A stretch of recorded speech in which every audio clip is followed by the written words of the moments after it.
আসসালামু আলাইকুম। কেমন আছেন সবাই? আশা করছি দেশ এবং দেশের বাইরে যে যেখান থেকে আমার এই ভিডিওটি দেখছেন আল্লাহর অশেষ রহমতে সবাই ভালো আছেন। তো আজকে আমি রান্না করেছিলাম ফুলকপি ভাজি, সাথে আলু দিয়েছি। তো শীতের সিজনে ফুলকপি ভাজি খেতে খুবই ভালো লাগে।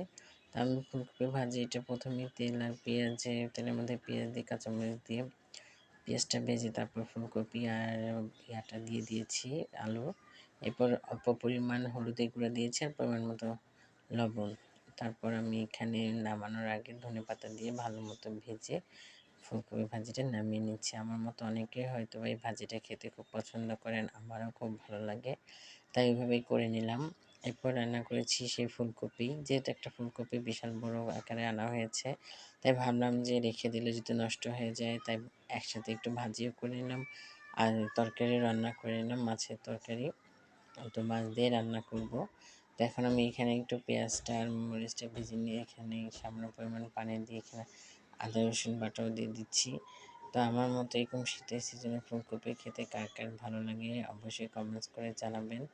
তো আমি একটু এখন মশলাগুলো এখানে অ্যাড করে দিচ্ছি। আর প্রথমে আমি লবণ দিয়ে দিলাম পরিমাণ মতো, এখন দিচ্ছি মরিচের গুঁড়ো, এরপর দেবো হলুদের গুঁড়া, ধনিয়া গুঁড়া পরিমাণ মতো দিয়ে দিব।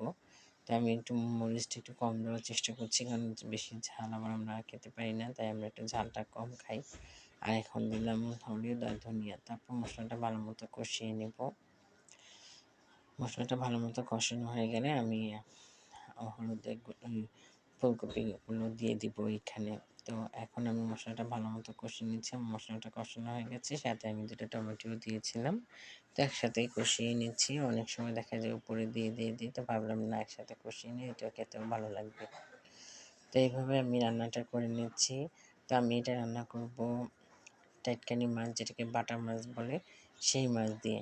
তো অনেকে ভাবতে পারেন একদিনই করবে ভাজি, আবার হচ্ছে রান্না করলো মাছ দিয়ে। না, সেটাই করলাম, কারণ হচ্ছে রেখে দিলে যদি আবার নষ্ট হয়ে যায়, এই জন্য ভাবলাম ভাজিটাও করে ফেলি আর সাথে তরকারিও রান্না করে ফেলি।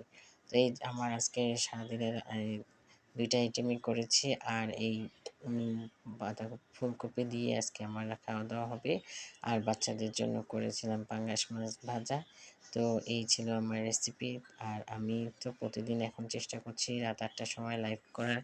তো আমার লাইভে কেউ যুক্ত হয় না, বেশ কয়েকদিন হলো আমি একা একাই কথা বলছি। তো যারা আমার এই ভিডিওটি দেখছেন বা দেখবেন, সবাইকে অনুরোধ করবো রাত ৮টার সময় আমার লাইভে জয়েন করার জন্য। ইনশাল্লাহ আপনাদের সাথে কথা হবে। তো আমার কথা হবে আজকে এই পর্যন্তই। ভালো থাকবেন সবাই। আল্লাহ হাফিজ।